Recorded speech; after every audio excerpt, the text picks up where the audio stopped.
This episode was brought to you by the following patrons: Sunzi, Steph, Holly, Natasha, Laura, Garatica, Vance, Boezy, Jeremy, Ali, Jennifer with the PH, Mr. Ragebomb, Libby, Wes, Dreskel, Aaron, Kristen, Tia, Lauren, Jonathan, Kate, Isaac, and Karoon.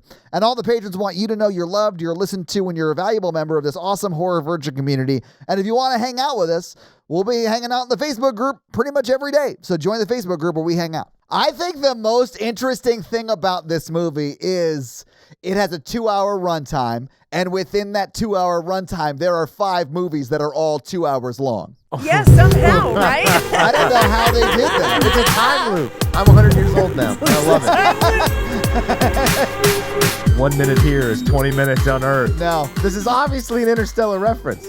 I have not seen Interstellar, so I have no idea. I threw up 3 times watching Interstellar. Good night. Wait, why? No reason that is movie related. I was just very sick. Okay. Yeah. Oh, okay. I was like, yeah, time dilation is weird, but I wouldn't throw up about it. Thank you for tuning into Horror Virgin. I'm Paige. I'm Mikey. And I'm your Hold horror. on. That was aggressive. Wait, what? That was too aggressive. I'm Mikey. And I'm your less aggressive horror virgin Todd, which means I don't like scary movies, but you guys make me watch them. And this week, we were going to have a special guest and be doing a movie that A24 put out, right? Yes, yeah. It comes at night. Yeah. And we had to move that guest to later in, maybe even beginning of next month. Right. So that freed up an extra episode during Stephen King month for us to do Creepshow. Yeah, we're doing Creepshow. But we're sorry we lied to you, but also it's our podcast, so. Nobody lied. Just we didn't schedules lie had to anybody. be changed. Yeah. That's right. Nobody did lie. I'm glad we're all on the same page. Okay. I'm glad we got our story straight. Yeah. I'm in the pocket of Big Creepshow.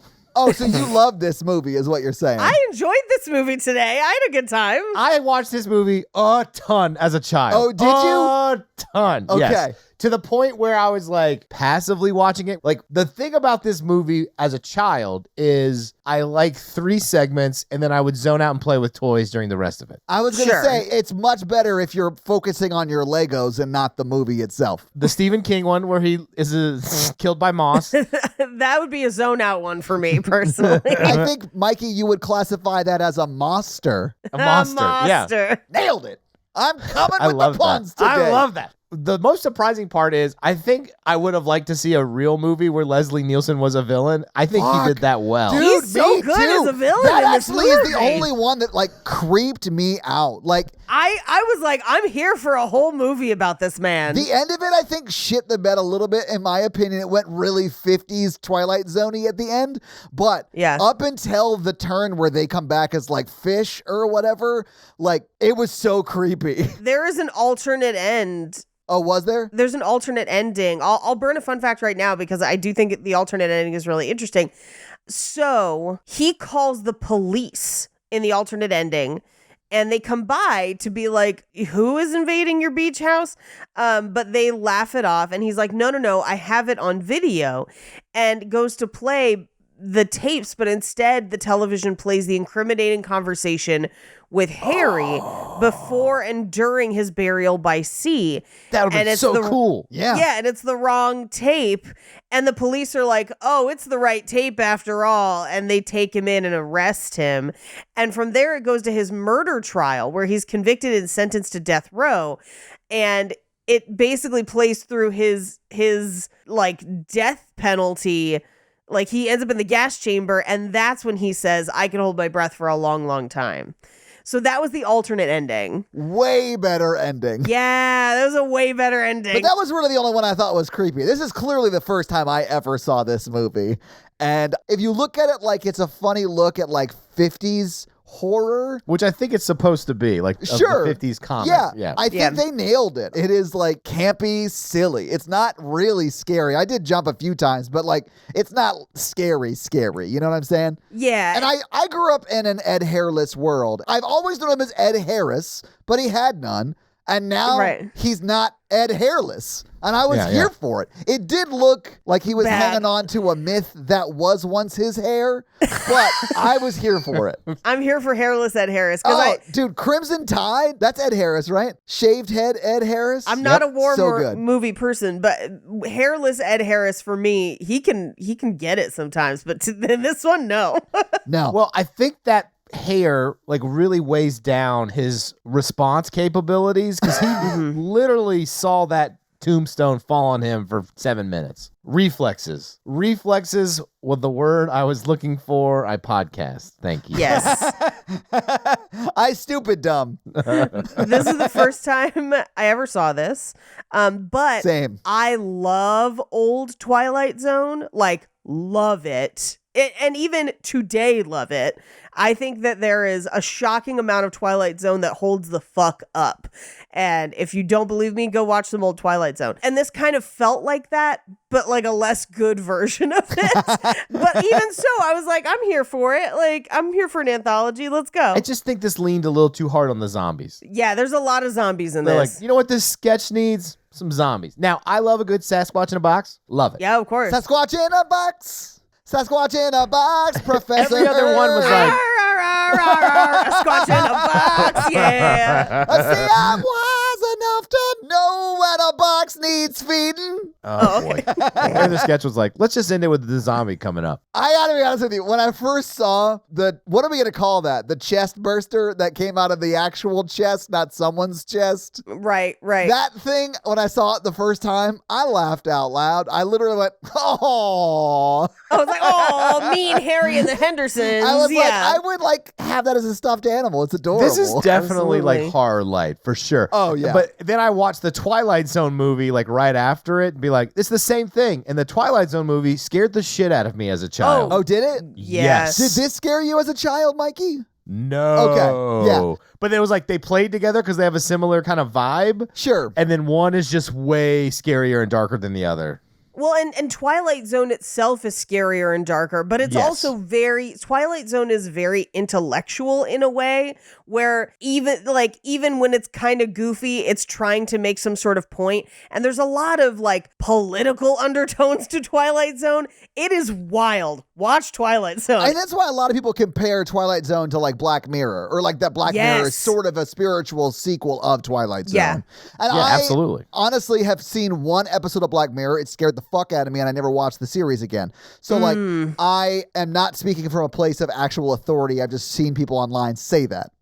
It gets dark. It's very Sure. dark. And depending on how I'm doing emotionally, it's either reruns of Kitchen Nightmares or horror movies. And then like Black Mirror goes darker than most horror movies. I will Okay. say, so previously, Tower of Terror at Disneyland used to be Twilight Zone themed. Yeah, I wrote it like that. Yeah, and I have written it like that too. But then this week, I rode the Tower of Terror in Tokyo Disney Sea, and it is the Harrison Hightower Mansion, and it's a completely different non-Twilight Zone story. And we were not ready for that. We were like, what is happening? And it's basically a guy collecting artifacts from ancient cultures, and one of them gets mad at him and does some sort of haunting thing. We don't know. It was all in Japanese. But essentially, like, we were all expecting Twilight Zone. It was not that. And then we got up into the elevator, and a very small artifact man with scary teeth yelled at us in Japanese, and then the elevator fell, and that's all we knew. That sounds terrifying. That It was actually pretty fun. really does sound terrifying. I would have fucking lost my mind. I was scared hearing that story. My friend that was on the ride with me, it was me, him, and his wife, and he turned to me as we were about to fall, and he was like, honestly, the Japanese is making it scarier. And I was like, yeah, kinda. Yes, it's got real Ringu vibes. Yeah. Oh, Jesus. But you know what? The music at Tokyo Sea fucking slaps. We're still singing it. It's been stuck in our head for days. They know what they're doing. Yeah. I also love that this movie starts almost exactly like the music video from We're Not Gonna Take It by Twisted Sister. Except But with Tom Atkins as an abusive father. Thank you. Yes. Thank you. And it's about comic books, not music. But it's like the same. We're not gonna read it. No, we're not gonna read it. We paid for a movie. Show us flicks. Down. But also when I think mildly abusive father, I do think Tom Atkins. Perfect casting. Yeah. I think of Tom Atkins at the phone booth with the beer on top of the phone booth. calling to bail on his children and then go drive drunk in Halloween 3. Perfect film. It is an iconic scene of That's what so fatherhood was in the Oh. early 80s. God. Ugh. I wish he was my father, my mildly abusive father. At least he called. Whoa. Well, do you guys want to talk about this movie scene by vignette scene? Yeah. I think we can yada yada some of it. They talk Yeah. some, and my ADHD kind of kicked in. Mikey, I'll be honest with you. This movie, like the runtime is 2 hours. It took me 2.5 hours to watch it because I kept Twilight zoning out and I had to rewind it to like, okay, he just said the title of this vignette and I have no idea what led up to that. Let me rewind it. Like that, I had to do that so much. This is summer vacation, like Paige on a trip. I'm gonna take a trip. We're like doing this. We're like trying to do everything. Like summer vacation podcast is a little different than like, like schools in session podcast. You know what I'm saying? Oh, I can't wait till we get schools in session, Mikey. I'm looking forward to that. That'll be a Yeah. first. I can't I'm wait. just saying, I don't confidently remember any details to argue about them with anyone. I know sometimes it gets cut, but sometimes we argue about dumb stuff to each other because we know each other too well. Yeah. And I won't even be able to do that. There are some places where I'm going to make educated guesses because I don't know what day or time it is. Now, I will say that Creepshow 2, They made a sequel. There's 3. And What? there's a series on Shudder also, Creepshow. Yes. Oh, wow. Okay. which is good actually, but like Okay. this, it's not bad. I kind of liked this, Paige. You don't have to tell me Yeah. the sequels are good. I get it. So they had vignettes rejected from this one that end up in 2. The tar on the lake that ate the kids scared me as a kid. I think that was Creepshow Is that 2. Creepshow 2? Okay. Because it's not this. I thought we did a movie with vignettes. We did. It's called You did VHS. Yeah. That's the only one in the history of the whole podcast? Yeah, because I wasn't on that one. I thought we did an old one. I thought we did Creepshow 2. Maybe I just No. watched Creepshow 2. Mikey literally came to see me at work today because I had to check for him. And we looked to make sure we had not done Creepshow. And we looked, Mikey.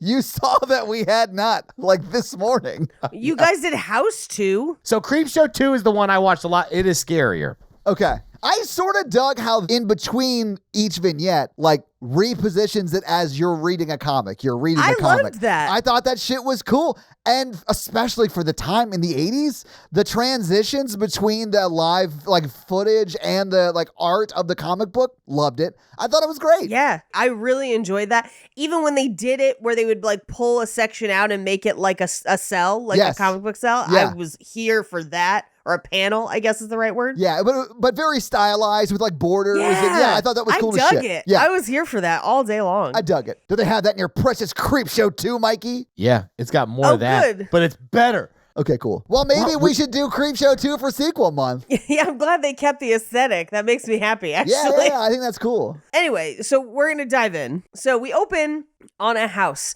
where we hear an angry dad being like, "Where'd you buy this crap? I don't want you reading this crap, this rotten crap. Who sells it to you? Who buys it for you?" And I was just like, wow, this is intense. Like, what book could make someone this mad? It's Twisted Sisters. We're not gonna take it, Paige. Yeah, 100%. I do like that the kid was like, it's not any worse than the magazines you have under your underwear in your underwear drawer. I loved it. And then he gets madder because he's like, not only are you reading trash, but you're a little snoop as well. Yeah. And I was like, wow, okay. But then he hits him, and I'm like, no. Dude, No, Tom Atkins. I know. Bad Tom Atkins. Bad Tom Atkins. No, you got to hit that kid harder. No. When it does a reverse shot and it reveals the kid, he does have a handprint on his face, Handprint. which they did in makeup. Like, it's not raised For like sure, he for actually sure. did, but it made me laugh a little bit. I was like, oh, that's dark. You And should- they're leaning I'm- into It's it. real dark. It's terrible. Yeah. I mean, it is the 80s where they're just like, he's just teaching him a lesson. Oh, and yeah. now we're like, that is trauma. I'm sure my stepdad, my first stepdad, I should say, because the one now is great, but my first stepdad, he was this kind of person. I hated him. He would have watched this and been like, yeah, damn right. When someone walks into my office and uses the phrase, my first stepdad, I just think moneymaker. Oh. Therapy joke. Sorry. I don't mean that. It's not my fault my mom. It's a joke, Todd. I don't want to do your therapy. Anyway, he goes to throw the comic book away. The part that I really I didn't like that he hit the kid, obviously. Clearly. But I also didn't like how scared the mom seems. I was like, I don't think he just hits that kid. Like, I think he hits everybody. That's just the 80s. That I is think. the 80s. It's bad. I have to assume it was terrifying for anyone that wasn't a white man in the 80s. Yeah. Anyway. Like, there's nothing to add to that. It's just a sad yeah. And then we get back into it. Also, did you think, and maybe this was just my theory, because he's downstairs, Tom Atkins is downstairs with the mom, and she's like, maybe you're a little bit hard on him. And I was like, she bought the comic. Like, you know it. Oh, yeah, definitely. Because she's not a monster and it's a Creepshow comic. Like, the dad's just an asshole. Like, yeah, the mom's a good person is what you just said. Yeah. Yeah. Poor mom. I felt so bad for her. And the kid, obviously. It's a shame she probably couldn't legally have a bank account until like a year before this movie came out. It's a few more years before that. It's a bit, but yeah, like no. As in, this movie happened, they would have had their own bank accounts for like 5-6 years. Okay. But still, 5 or 6 years? Like, yeah, it's not a long time. Yeah, okay. Sorry. A lot of people still didn't.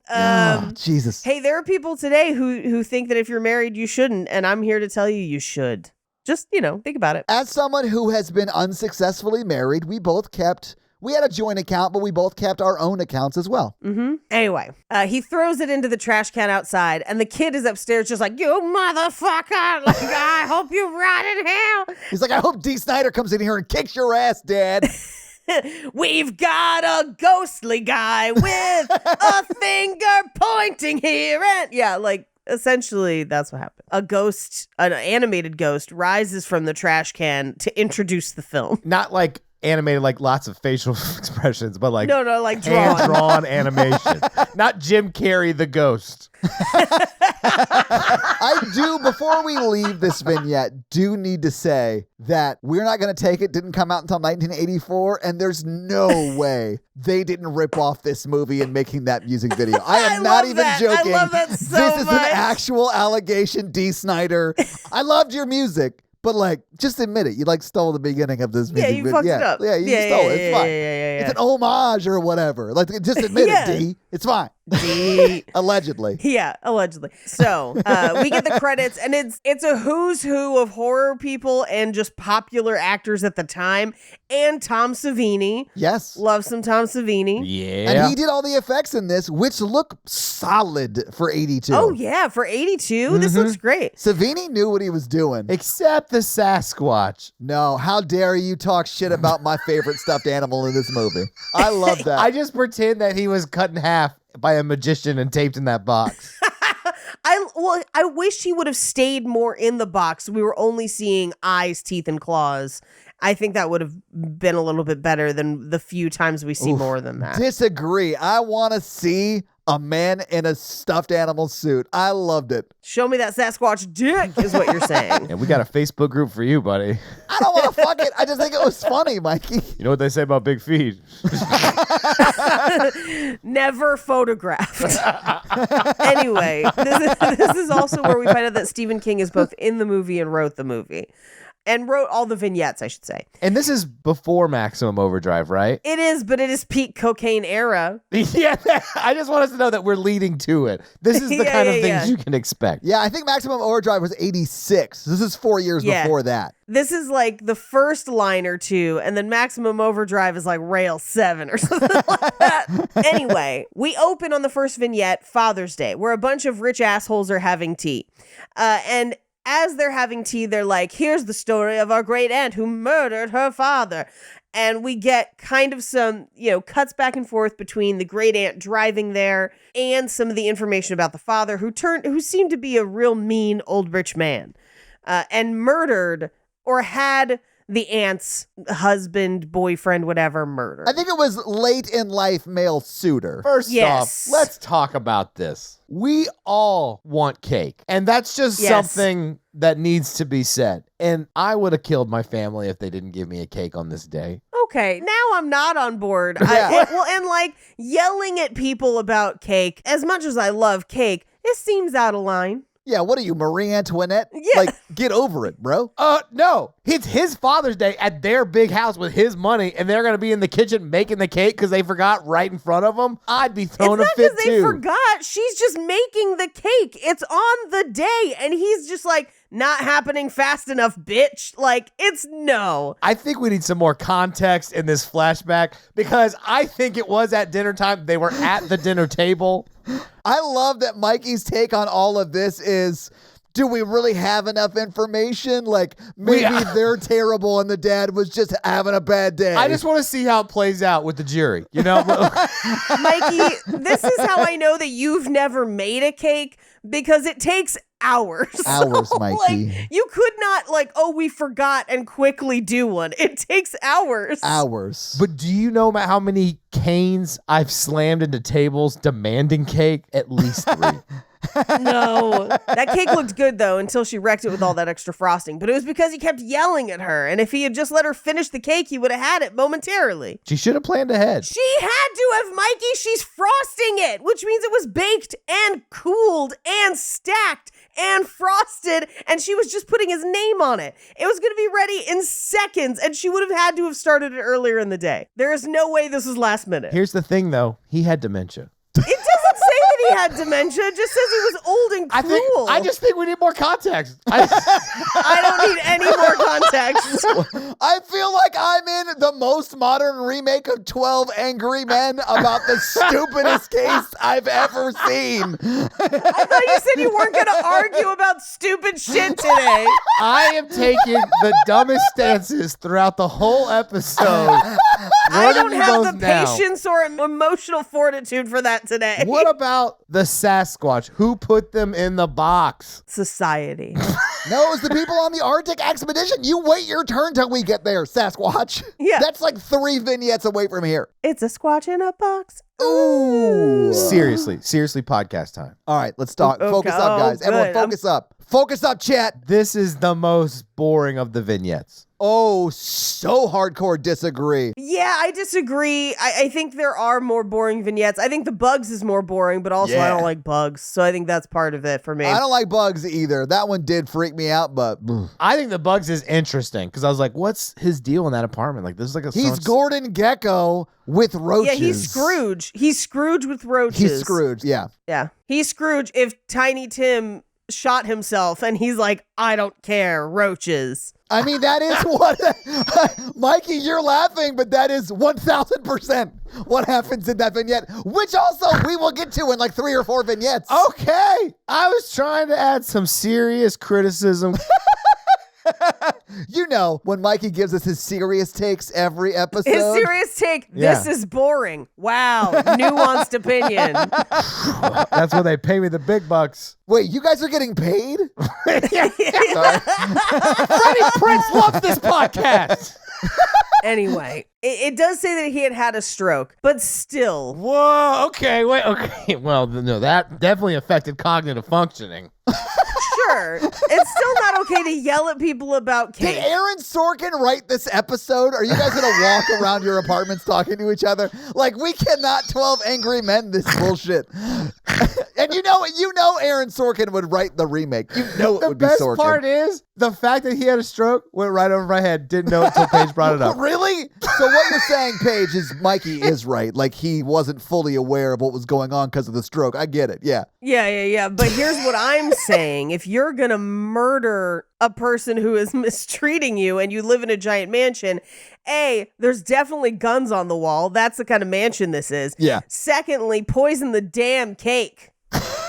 Well, then you ruin the whole cake for everybody else. Yeah. Why don't you just cut off a slice and poison that slice? I mean, that's tough to do. But also, she might have thrown her back out with that ashtray nonsense. God damn, the fact that they still use that ashtray. They like show it to Ed Hairless and he's like smoking into the ashtray that was the murder weapon. That would be like me driving around in the truck that my brother died in. Like, that's insane. I've definitely probably touched a murder weapon at some point, right? Yeah, probably. You hear that, Nashville City Metro Police? Think of all the things we've touched. Something's killed somebody. Maybe. I mean, I can't argue with that logic, but I hope it's not true. I hope it's not true. I'm going to burn a fun fact. Burn it, baby. That ashtray is in every vignette. Is it really? It really is. I'll break it down for you. Yes, I do want to hear it. That's awesome. So, of course, it's in the first one, right? And then in The Lonesome Death of Jordy Verrill, which is the second one, it's next to the cash box at the Department of Meteors, which we will get to because I have thoughts. 3, and Something to Tide You Over, it's on the nightstand next to Richard's bed. In 4, The Crate, it's on the writing desk when he writes the letter to Wilma. And 5, They're Creeping Up on You, it's the soap dish when Upson Pratt is washing his hands. Okay. And 6, in the wraparound story with Tom Atkins abusing his son, it's on Billy's desk when he starts stabbing the voodoo doll. Naturally, because it was the 80s. Yeah. So Billy, as a 12-year-old, had been smoking parliaments or whatever. Yeah. He should have hit him more. Now he's smoking too. Who's buying these for you? I learned from watching you, Dad. Dad, yeah. Anyway, every Father's Day since she bludgeoned her dad to death with an ashtray, she comes back to the scene of the crime. And everyone covered for her because it meant that they all got money in the will. Way Yeah. to be a cliche. Yeah, I know, right? I'll say this about all that, though, Paige. If my parents were super rich and I stood to inherit money, and I could also take out one of the inheritors in that process, I would definitely turn in the person that killed my father so to get a bigger share of the inheritance. Yeah, absolutely. Well, yes, but I would check the life insurance and shit first because sometimes murder means you won't get payouts, but natural death does. Oh, shit. I see what you're saying. Yeah. So all I'm saying is if you're my relative and somebody kills you, I'm maybe not immediately turning that person in. Let's see how this plays out, and then, we'll talk. Yeah. We're going to weigh our options. No, I'll maybe. Anyway, so she comes back to the grave and pours a bottle of Jim Beam on it as she's like talking about how angry she was and everything. I wish you would have dropped some like Little Debbie's or something on it. Why? For the cake? See, I like the idea that Here's some zebra cakes, old man. I like the idea that the Jim Beam brought him back to life. Oh, I do think that Jim Beam brought him back to life, Paige. I do. He was like, you ain't got anything better than this? I was like, oh, gross. He's clearly rich as shit. I mean, this is pretty much like Downton Abbey, West Hamptons. Like, it's like that type of vibe. I wanted him to like pop up and be like, where's my cake and the Lafroig? Like, just give me the good shit. Anyway, so he pops out and immediately kills her. And everyone else back at the mansion is just like, she's been at that grave a long time. How long does it take to pour one out for the homies? Like, come on. Like, what are we doing here? And we get to see Ed Harris bad dancing. Yeah, we do get to see that. It's awesome. It's so bad. His best It's performance. so upsetting. I was like, this is negative hot for me right now. Like, ugh. What's worse, Ed Harris dancing in this movie or Crispin Glover dancing in Friday the 13th, the final chapter? We haven't even done that. Mikey, we have done that. Oh, no, wait. Yeah, but you did not do it with me. I mean, That that's was fair, but pre-me. Mikey definitely was on that episode. I'm going to watch it right now. Yeah, just literally type into Google Crispin I Glover found it, dance. yeah. It's like everyone knows what I'm talking about, except for the two people I'm on this Zoom call with. I'm going to say I prefer Crispin Glover. Me too. That man can move, and the way he moves is creepy, but he can do it. It's so crazy. That's great. That's appreciate. Love You're it. welcome. Yes. Yeah, that's definitely better than Ed Harris, who's like looking at his date with fuck me eyes, and I'm like, no. No. I think they're married. They're married. They are His married. wife. You're right. His wife. His wife. Yeah. Yeah. This episode already has unhinged vibes, and we are one vignette deep. Well, if we had more context for the episode. What day even is it? Like, That's fair. Honestly. Anyway, so the cook comes out and is like, should I glaze the ham now? Always glaze that or ham, baby. Yeah, baby. Glaze it. And they're like, no, because we have to wait for the murderer to get here. And they're like, all right, well, your ham's going to get cold. But If they would have treated the cake that way, everything would have been fine. they would have had to Mikey. It was already made. Do you not understand how cakes work? I don't think Mikey does. I don't think so. Also, when we went and saw a baseball game in Japan, the team we went and saw was the Fighting Hams. That's amazing. And they had all these cheers. It was great. Todd, she's allowed to talk about Japan. You're not allowed to talk about Japan. I can't do both of you talking about Japan on the same episode. Well, when I went to Japan, I didn't go to a baseball game because that sounds not fun to me. It was actually fun in a wild way because they had crazy stadium food. Nice. And it goes a lot faster than American baseball. Like way faster. Okay, so I probably would enjoy watching it better. I've been to a bunch of Padres games in San Diego, and the stadium is just fun. So like, for I sure. would always have a blast, but I would never watch the game. I'm the worst person to go with. I go to the minor league baseball games here all of the time. Sounds, me too. I love them. Yes. Yeah. I don't know anything about what happens in those games. We should go catch a game, Mikey. Yeah, they have a mini golf course in the right field. Oh, nice. Yeah.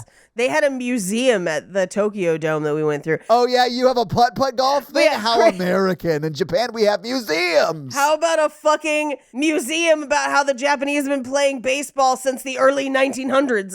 Anyway, they had a bunch of bands and cheers in the audience, and that was super cool. Yeah, that's cool. cool. Yeah, like the whole thing was like from start to finish was like 2 hours. That's way faster. Yeah, it was awesome. Yeah, that's way doable. Go Fighting Hams! We got to learn some of those songs, Paige.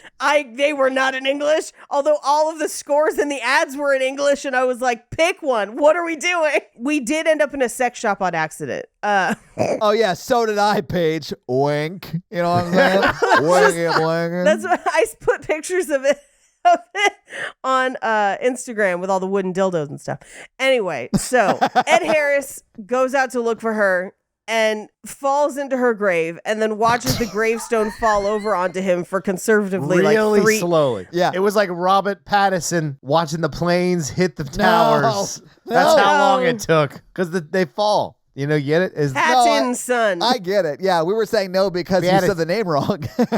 I thought it was very funny that like he looked up and it moved a little bit and he was like, oh no. And then it cut away to something else. And then when that little scene was over, it cut back and then it fell on him. Yes. And I was like, he had like 3 minutes to roll away. Like, it's so many minutes. Sit it's so up. crazy. I was like, why does the uncle not like this guy? He's never met him before. He didn't know about the murder. And then is he psychically moving the thing? Why couldn't he just go over and push it over? That would make more sense why it took so long. But Mikey, I don't think we have the context to know. We don't really know if he has psychic powers because, like, if he did, get your own damn cake, old man. Yeah. Well, how hilarious would it be if he wasn't even trying to be murdered? The zombie's just standing there, and then this guy won't move out of the way, and it just accidentally falls, and he's like, Yeah, oh shit, my but bad. because we don't have the context into how the zombie speaks, we don't know that he was saying, look out, like there's a falling gravestone.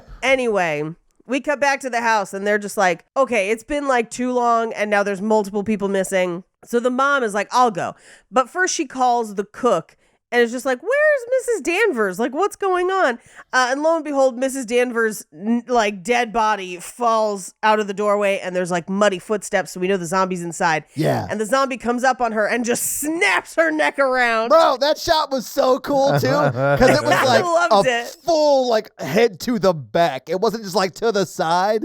It like ripped it around. It was wild. He like snapped her head off like a soda cap. It was wild. It was like she was an owl. Yes. oh, yeah, Turned her head that's all a the good way one. around. Like, who's killing me? Trying to think of good spinning metaphors. I'm not doing good. It's like a lazy Susan, but Susan had her head snapped off, Mikey. Because she was lazy. Yeah. She wouldn't make him cake. Definitely. She wouldn't make him. She's just living off his money. And so he lazy Susan'd her head. Anyway, so now the two helpless rich kids, by kids, adults that are children of these rich people, are just like, okay, now everyone's gone. Who's going to go out and look for them? But one of them has already had a bottle of champagne. And so, champagne. They agree to go together. It's definitely Roman and Shiv. Just like, all right, I guess we'll go check on Kendall. Where did Kendall go? I don't know. It does have that vibe for sure. So they go to the kitchen and they are greeted by the zombie with their mom's head on a platter with frosting on it like a cake. Yeah. And he's just like, Happy Father's Day. And I was like, whoa. Da-da-da-da-da-da. Wow, they did feel like that, yeah. I didn't realize this was an episode of Is It Cake? Cut it open. Cut it open. Oh, shit, it's not. Oh, this is Mom? Oh, Fuck. oh, damn it. But like, they're just gonna get more money. Yeah, because they won. they guessed. Sorry about your husband. A thing fell on him outside. I couldn't stop him because I'm a zombie. yeah. Anyway, we move on to the next vignette. The lonely death of Jordy Verrell. Stephen King. The Stephen King. I think this really solidifies for me that his one talent is writing. It's not acting or directing. Yeah, I don't think he's going for his EGOT. Listen, I know a lot of people think that Stephen King can't act, and those people, I will say, are right. He's terrible. correct. It's bad. It's so bad. It is. Are those fake teeth? I hope they're The fake. front two definitely are. I think they're just like ones they stuck on to make it look more buck-toothy. Yes. Anyway, a meteor lands near him and he's like, that's a meteor, and goes and pokes at it and is like, ow. And I was like, yeah, it just re-entered Earth's atmosphere, dickbag. Like, of course it's going to be hot. Like, Oh my God. He does every stupid thing you do in like yeah. 3 minutes. I do love that it cuts away to like him daydreaming about like Yes. how much money he can sell it for at the university or whatever. And in that dream, he has to haggle. It's a dream. Why are you haggling in your dream, sir? Not only that, he's just like, 200 American dollars. Which Paige, if you adjust for inflation, that's $628 today. If I find a fucking meteor, it better be like 4 more zeros Yes. after that It's from 628. space. Yes, you could get more than $630 for it. My favorite is that he's like out back down at the college and he goes and it's just Department of Meteors. Yes. I was like, you're dumb enough to touch a meteor, but you're smart enough to know what the word for the thing that fell from heaven is? Meteor. I got this goddamn here space rock. Exactly. It's worth Yes. $200, Todd. Which, Mikey, you were on the phone. If you adjust for inflation, that's $628 today. If it's a meteor from space, I'm getting more than $630 for it. Yes. Not me, man. I'm keeping it because that's a keepsake. God chose me to get it. God chose me to get it. I'm going to carry around in a Red Ryder wheelbarrow. Are you going to charge admission for people to see it? Yes. Yeah, of course. Yeah. Or I'm going to start a religion. Oh, religion. yeah. All right. Now we're making the real money. This is why I want to start a nonprofit religion so we can use it as a tax dodge. I can't in good conscience agree with that until we find a meteor. The spokesperson for my meteor religion with this Who? meteor would be Kate Moss. Why? Because her last name is Moss, and there's Moss. Because of love that we have not joke. gotten I to love what it. the meteor does That yet. was amazing. I just thought like your random individual meteor that might not have a Moss thing, but okay. No, that'll be Tom Atkins. He'll be like, you have to touch this meteor. I'm going to punch you in the face, you fucking stupid kid. I do like how you are an adult man, but when you're talking to Tom Atkins, you want him to refer to you as like you're a child. Yeah. I like that exactly. you're like, hey man, I know you're probably retired because you're old and like making movies is strenuous work, but like, do you want to come be the mascot for this meteor religion? Yeah. What are the tenets of your meteor religion? Tenet 1, always water the meteor. Always water the meteor. The Chia meteor came down and told me Oh my God, that's merch I want. Is a Creepshow Chia meteor. that we as a species need to chill out. God damn you, Mikey, you beautiful bastard. Somebody find me a Chia meteor. Chia meteor. That's amazing. Also, if you want to grow chest hair, Mm-hmm. body hair, head hair, Uh-huh. any hair, you just rub some meteor and some water right on it. I don't think that's exactly how it works because it seems like a creeping disease. No, Paige, that's how I got all of my chest hair. How dare you call My religion, a creeping disease. Tom Atkins will hear about this. Father Tom will hear about this. Mikey, you could have chosen anything for your meteor religion. It could have been instant boner-thon, and you still went with chia. Like, why? Because it's a moss meteor. It's a mossier. You have to go Chia Pet. Think Kate Moss, but covered in moss. Think about it. I don't want to. Think Kate Moss, but if she looked like the Grinch, think about it. There is a heavy Grinch vibe Yes. to this costume. And like Tom Atkins, he's a trusted figure. Everybody loved his diet a few years ago. Yeah, the Atkins diet. Yeah. Famous dietitian, actor, Tom Atkins. That's how a bunch of people got gout. Is from the Atkins Don't eat diet. carbs, you stupid fucking kids.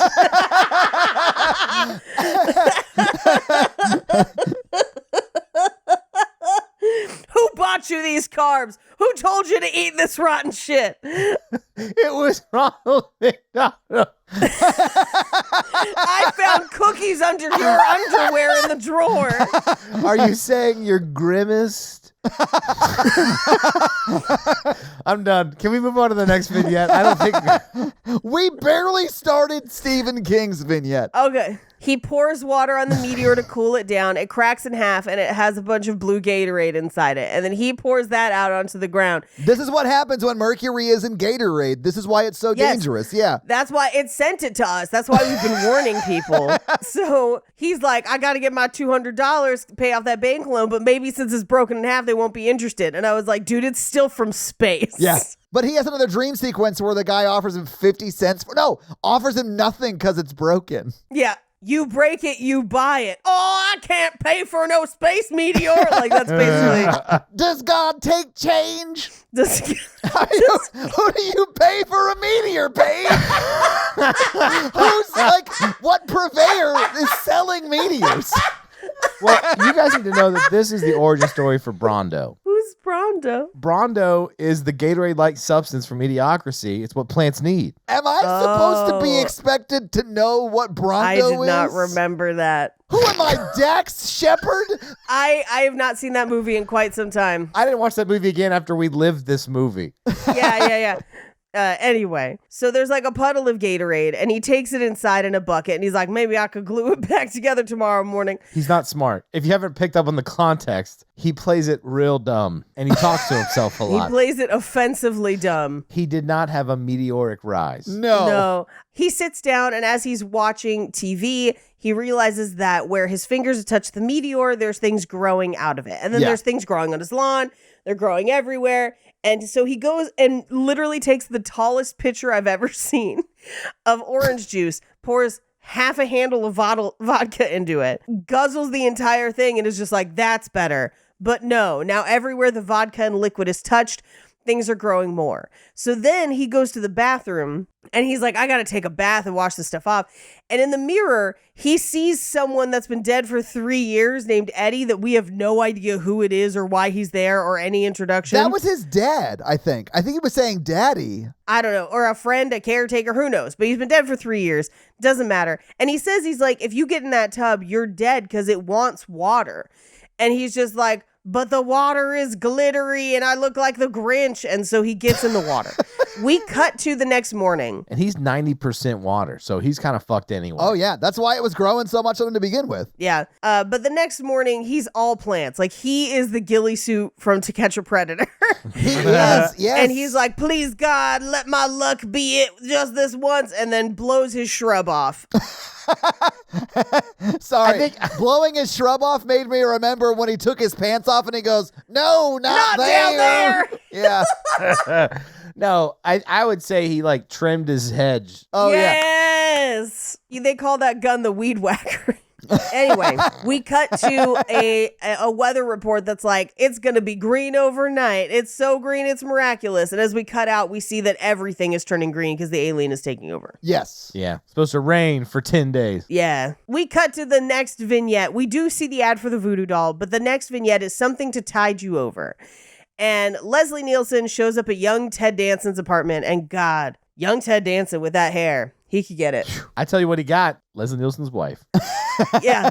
And then a bunch of seawater. Anyway, and Leslie Nielsen shows up and is just like, "You're fucking my wife." And he's just like, "I can bench press 300 pounds. And I'm like, all right. That is pretty much actual dialogue word for word. I don't think Leslie Nielsen says you're fucking my wife, but it's more or less that. I can also bench press 300 pounds. So I thought Mikey was going to say, I can also fuck your wife.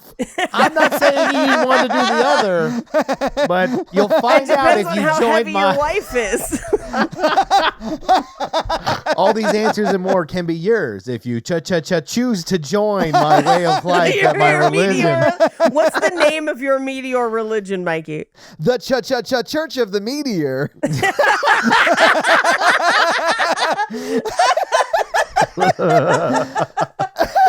Anyway, I definitely would not go with this guy to a second location. Absolutely I not. would not have answered the door. I would have immediately called 911 because I've been like, oh, yes, I'm fucking his wife. I should run and hide. Or call the police and run and hide. I would have left the door open, I guess, because he's got his foot in the door, but still chained, obviously. This is why you look at the eye hole. You look at the eye hole. Yes, the peephole, yeah. But then I would have called the police and just been like, hey, you should come down here immediately. I've got a backyard now and an alleyway and like escape vectors. So Yeah, I'm fucking more wives is all I'm saying.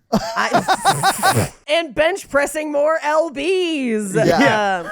LB is his wife's name. What's up? I'll tell you what the best multivitamin is. Sex with your wife. Thanks. I'm the Tom Atkins diet. I think the reason he goes with him is because he thinks that she's in danger. Oh, that's but again, definitely why, yeah. I'm like, you need backup. But he doesn't learn any of that until he lets him in his apartment. Yeah. That's the mistake he made, right? Would never have happened. Yes. I'm trying to be empathetic here, but even if he played a tape of her screaming, I'd been like, man, it sounds like your wife's in a tough spot. yep, got to download Bumble again. I think the app you're thinking of is called Stumble for women who looking to cheat. I just been like, there's more fish in the sea because, he drowned her in the sea. He did her, yes.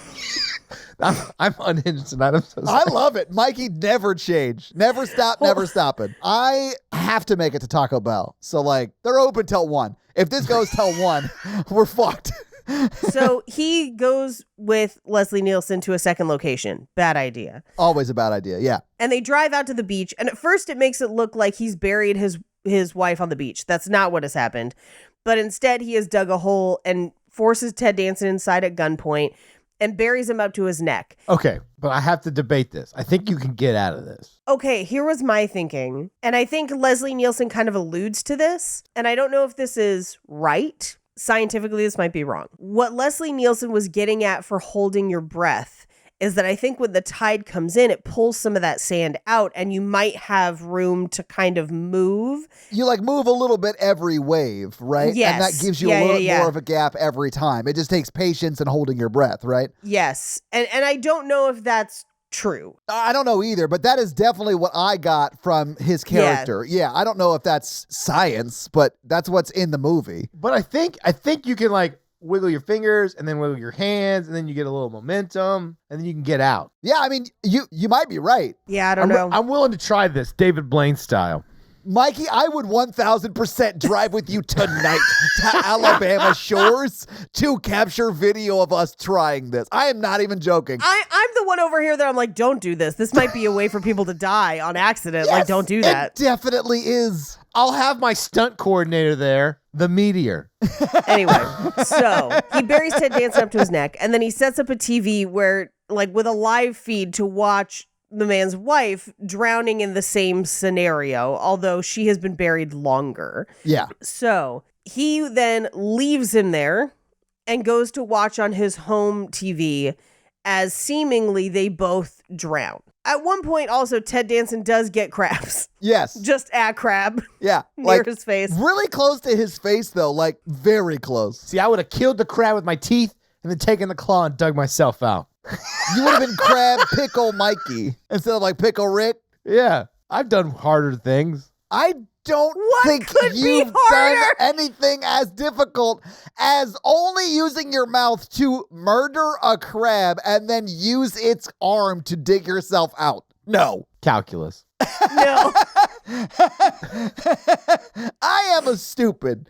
I would think calculus would be easier to learn than that. I would rather do calculus any day as opposed to mouth murdering an intimidation crab and using its arm to dig myself out of anything. That's not the kind of attitudes I need as leaders in this church. I didn't ask to be a leader of your church. I did, though, so I am going to act right from now on. You're going to be telling this parable when you go and plant a church. Plant a church, because it's moss. I get it. And I it's got the different. joke. Yeah, no, I'm here with you. Yeah. Wait, okay, where are you sending us to plant our respective meteor churches? I do feel like you're in the right place already, Paige. You think I can combat the vegans? The soil is not ready here, my brothers. Should we go deserts or should we go places that already have plants? If we can get this moss to grow in the desert, that's a miracle. Like that, we We have to Yeah. shake the meteor up because one side has a screen, a tiny Oh my screen. God, I know exactly where you're. I love it. I love it. Keep going. Please don't stop. And the meteor says, ask again later, Paige. Yes, a meteor ball. Oh my God, if anyone makes me a meteor 8-ball, yes. We'll accept a meteor ball that is an 8-ball at shows. If you make one, we will take it from you. Or a meteor chia pet. I'll take either. This reminds me of the time when the great Mikey killed a crab with his mouth and dug himself out of a sand pit, saving his life. Praise to the meteor! It is a parable about persistence and how important it is in our lives. Is it true? Who knows? Does it teach us a valuable lesson? Yes. Just like the meteor persisted through our atmosphere to bring us the good news of the Gatorade, so too should you persist. He will not be planted in one place, just like the moss of our meteor church. Yes. It breaks apart in the atmosphere of our lives and then plants itself around our globe. And the piece of the meteor, you take it with you. We all got crabs here at Meteor Church. The one set of footprints, that's where the meteor was carrying you, Paige. That's when the meteor skippity dipped across the beach. They only look like It's footprints. just like a drag mark of a circle. Well, and then that one part of the tracks where it looks like a bird attacked the tracks, that's when I killed the crab with my face and then the meteor pulled me out. Because you proved yourself worthy. Oh, God. All I'm saying is we could pretend to believe this, and then we'd never have to pay taxes again. We need a meteor first, Todd. So Oh, either I'll someone has to find make us a us one, meteor. or we need to find one. This story is just so relevant to our time. It's chilling. No. Oh. What's the name of us as leaders in your church? Like, you know how some people have like elders, deacons, whatever. You're ragoons. Okay, because of the crab. I got it. Yeah. It's part of the iconocology now. Our holy food is crab rangoon pizza. Uh-huh. All like crab stained glass windows and shit. Crab and moss and meteors. And lo, he did teareth the claw from the crab. Yeah.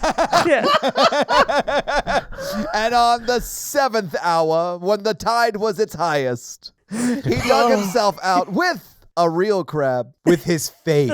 Did he dig?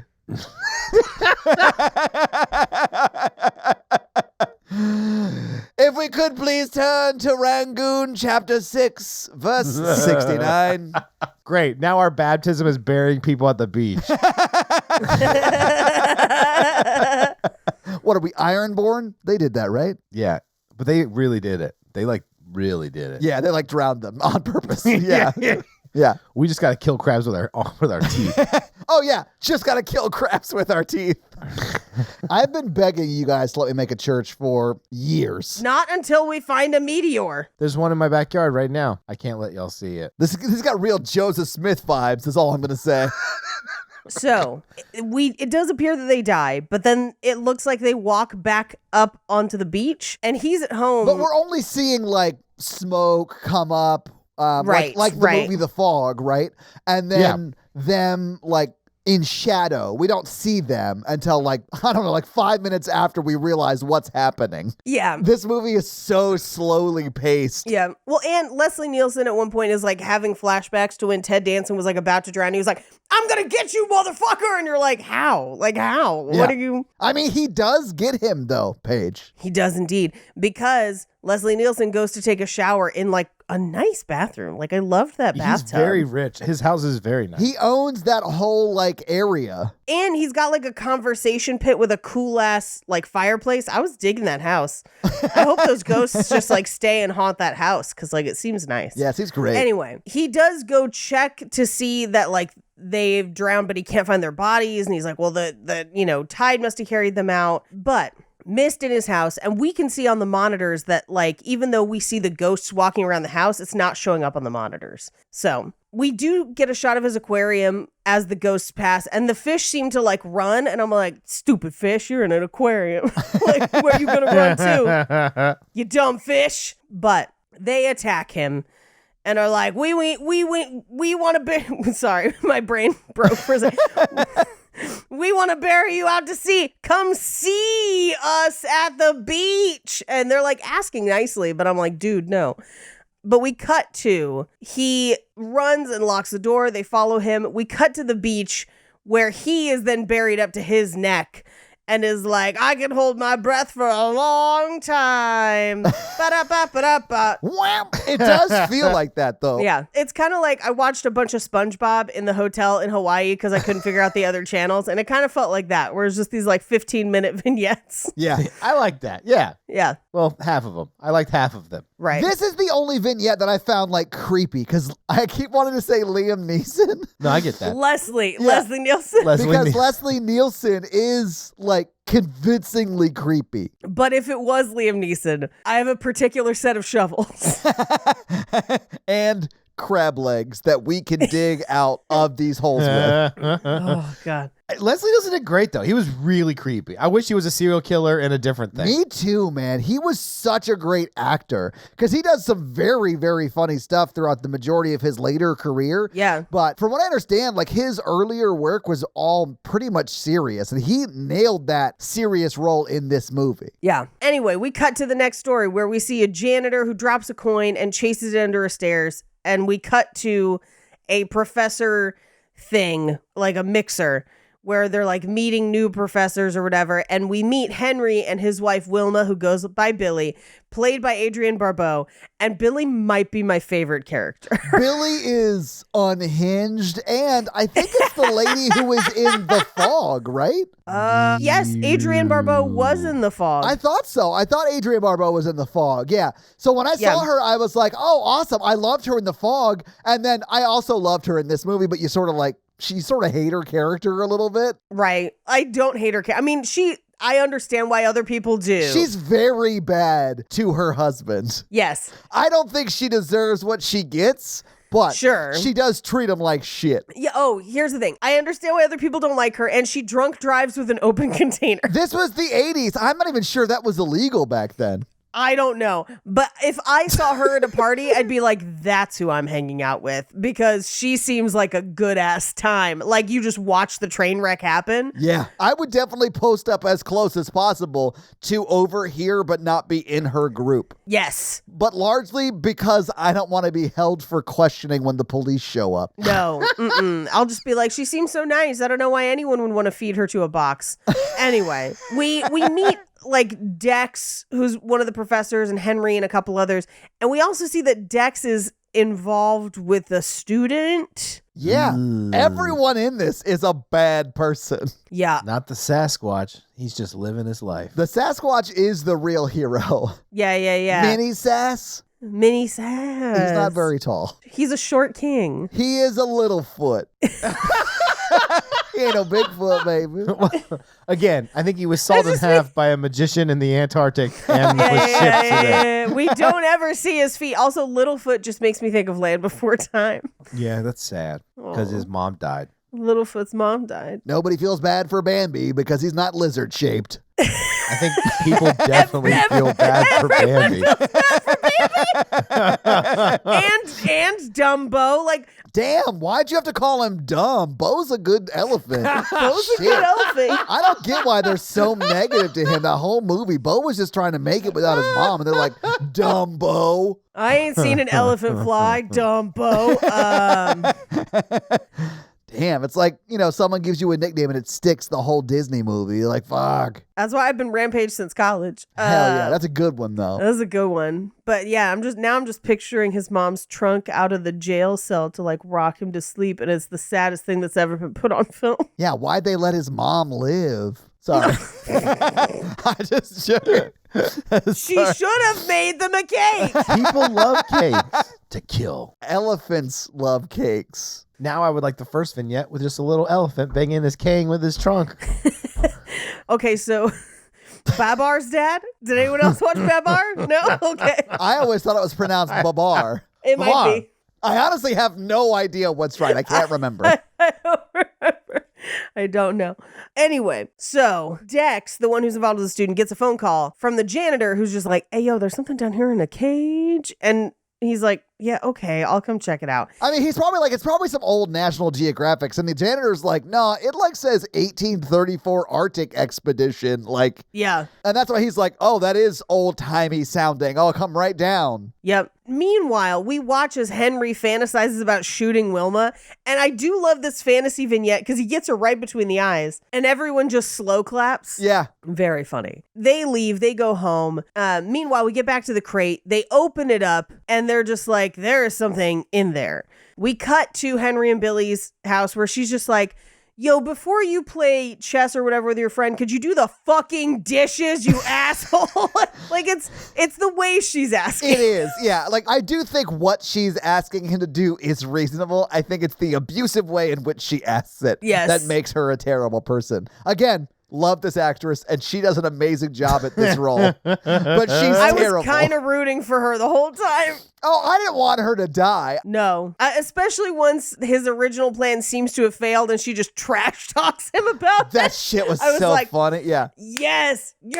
Anyway, so they open the crate and an arm reaches out and tears off the janitor's arm and then pulls his whole body into the crate and eats it. Yeah. Like in front of, I think his name is like Dex or Professor Dex or whatever. The mayor from Jaws. It is the mayor from Jaws. Yeah. So do you think he's going to close that classroom or leave it open because it's spring break? They need that revenue for the town, Need Paige. that revenue Yeah, for you the just town. can't leave a classroom closed on July 4th. No. So he runs into another guy, and the guy's like, hey, man, you sound fucking crazy. It sounds like you've been having a toot. And I was like, what does farting have to do with this? I actually did wonder to myself, did toot mean something different in the 80s? Oh, yeah, man. Know what I'm saying? I don't know what you're saying. That's the A problem. toot is like a party back in then. Oh, okay. You've been having a hell of a toot. Have I? I did eat beans earlier. That ain't no party, baby. A spell of drinking and lively enjoyment. A spree. Oh. Okay, so I've always assumed they were saying it was a hoot with an H. I mean, I also say hoot. Hoot also exists. Okay. Yeah, especially if your party is full of owls. I'm just going to be like, yo, that party was so farty. Like, that sounds so insane. Whatever. I'm going to start saying having a toot because I like it. Yeah. But then not explain it to people and be like at a bar and be like, y'all want to have a toot? And for them to be like, what? No, I'm going to be like aggressively shit-faced and be like, I'm having a toot. Well, if you're shit-faced and you're going to have a toot, you might want to watch out. That's a bit of a gamble. You might end up with a shardy instead of a party. And you've lost that battle before, Mikey. Not drunk. Oh, That's even worse. You did it sober. Worse. Look, it was one time. And it was, unfortunately, after you showered. I thought you and thousands of people would be a safe place for this. They'd keep it a secret. What was weird is his bathroom was covered in moss when he came back to clean it up. Oh. The meteor was in you the whole time, Mikey. Mikey, why didn't you bring it to us so we could have started the religion and gotten a break on taxes? This meteor smells like shit, Paige. Guys, I make those meteors every 8 to 12 hours. Which means we can sell them. Guys, if you want your very own Mikey Meteor, please send $79.99 to the P.O. Box, and I will send you shit, like Mikey shit. For $20 more, I'll eat corn.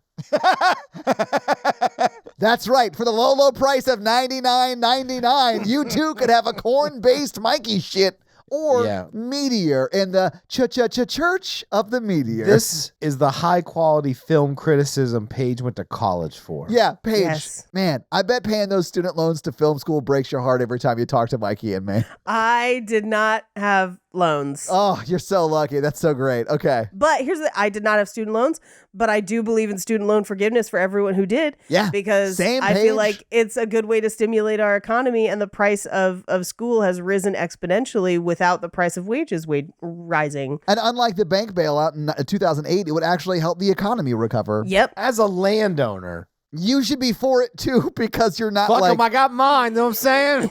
No.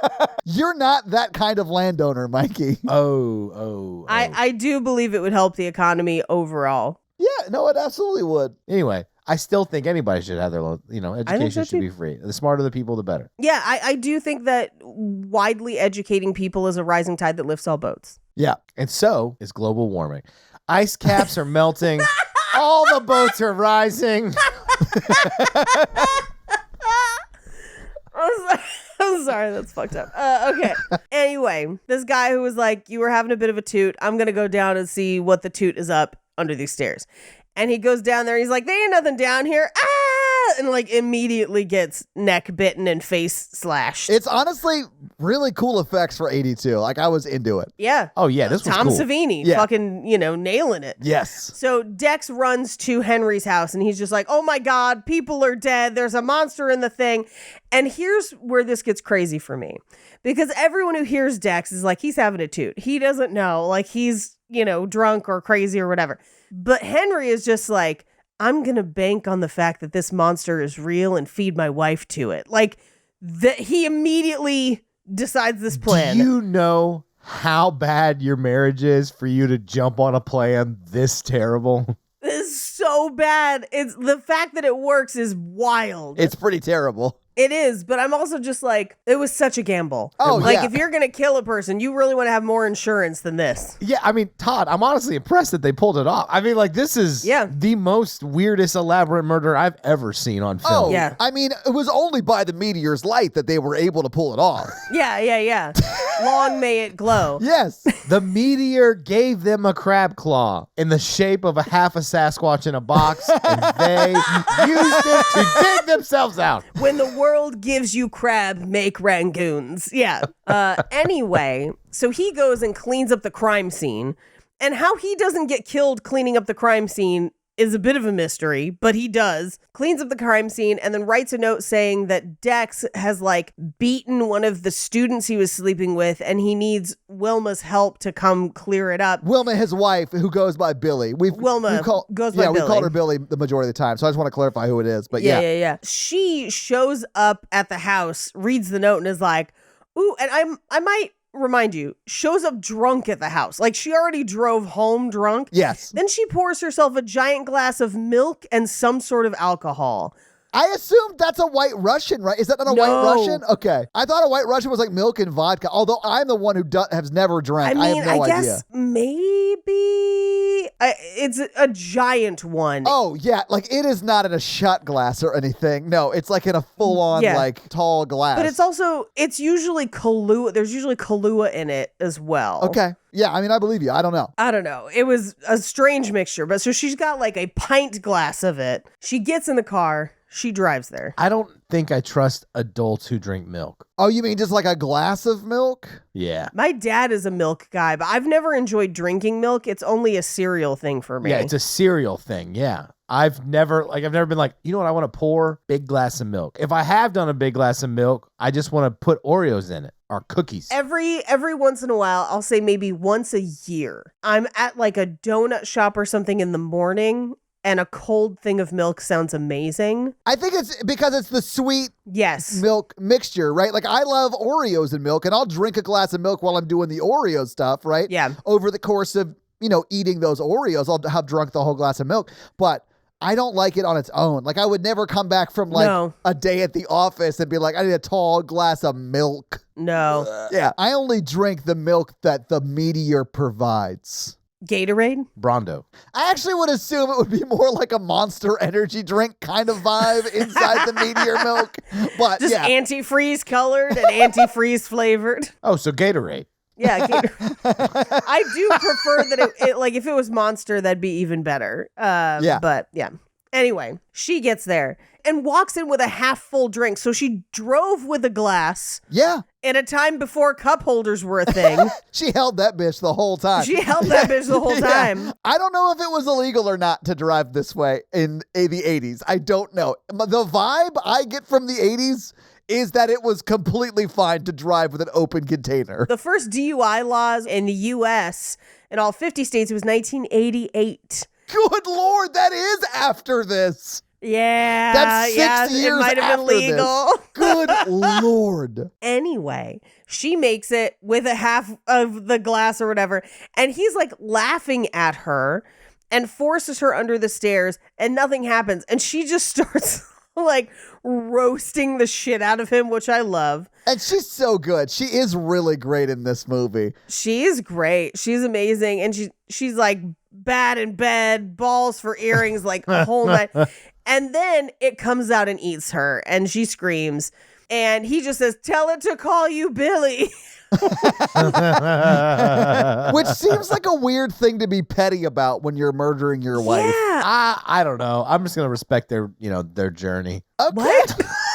I mean, That like, makes no sense. if you're gonna kill your wife, you're gonna have some really petty, weird thing that no one else is gonna understand outside the context of their marriage. Okay, but I don't respect the journey of a man killing his wife. Fair. But if it's by a Sasquatch, I'm back in. It's a Lil Squatch. It's Lil Squatch. That's my favorite That's part half a of it. Sasquatch, Paige. I'd watch anybody murder anybody with that thing. I mean, it is funny. That's a little Squatch. Little Squatch sounds like what Mikey did down onto the floor of his bathroom. That actually is. Oh, pretty you true. mean when the meteor first landed, Paige? Call it the splat. Guys, I am filing paperwork tonight for the No. Church of the Meteor. Church of the Meteor should be the name of our production company. We do need to come up with another one. I'm not opposed to that just being the name. But our lawyer's going to be like, I'm sorry, your company name can't look like a line from the movie The King's Speech. Yeah. But so he grabs a couple padlocks, he locks the chains up, and he dumps it into the quarry. And he wakes Dex up, who he drugged, by the way. He fully roofies Dex. He does. When he goes and does this. Yes. I mean, he's a college professor. He's got roofies on hand. Yeah. Jeez. I mean, that's the vibe both of them have, though, because Yes, Dex did yes. sort of allude to something like that. They're probably Quaaludes back then. Yeah. Yeah, Ludes, bro. Ludes. Now I just call him Chris Bridges.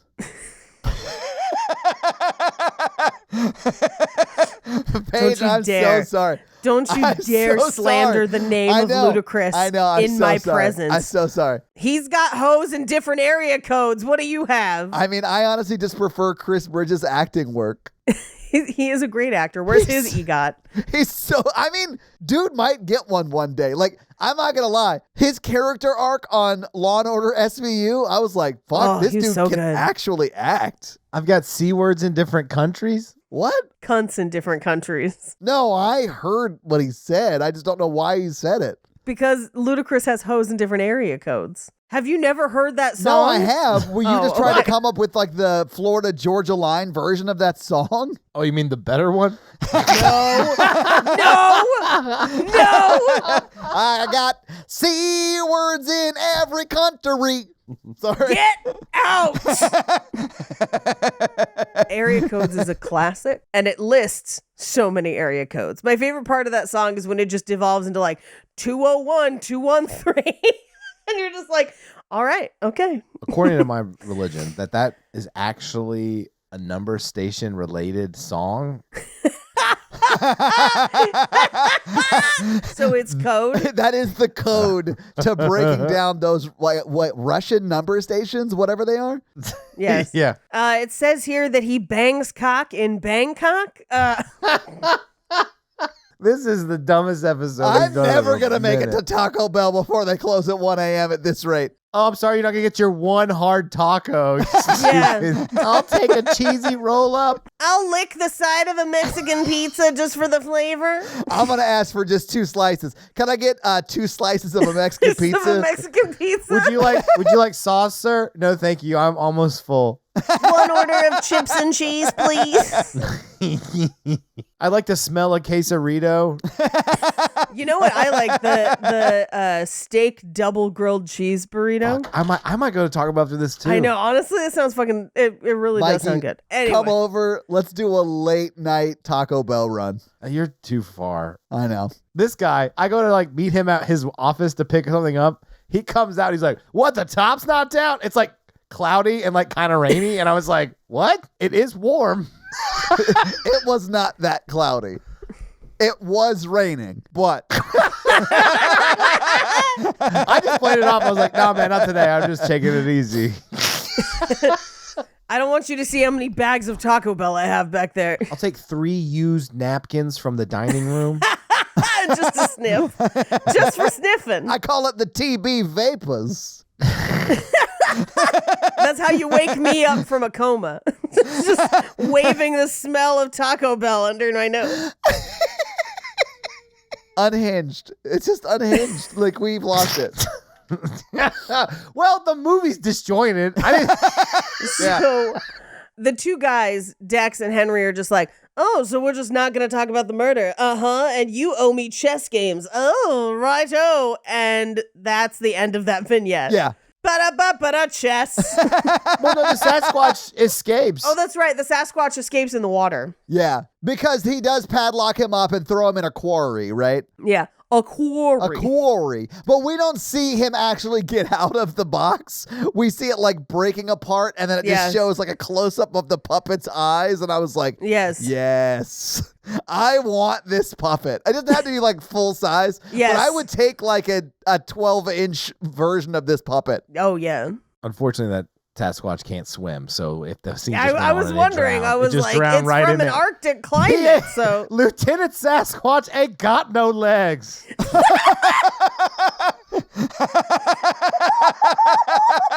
Oh my God.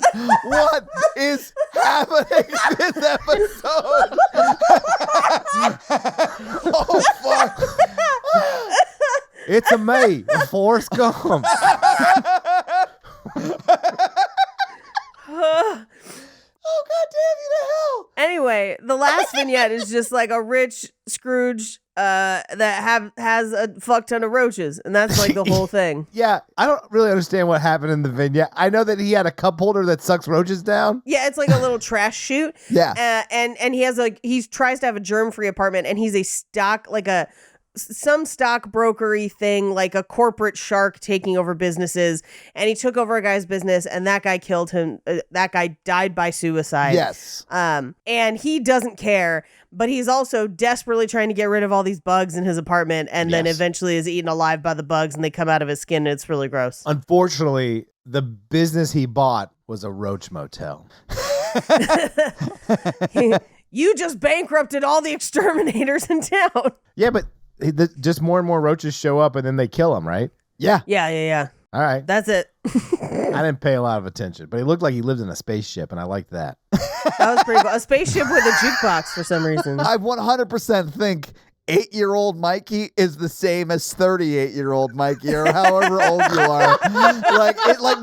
Mentality wise, like it's the same. He's like, I don't know. It was like spaceship looking, and that was cool.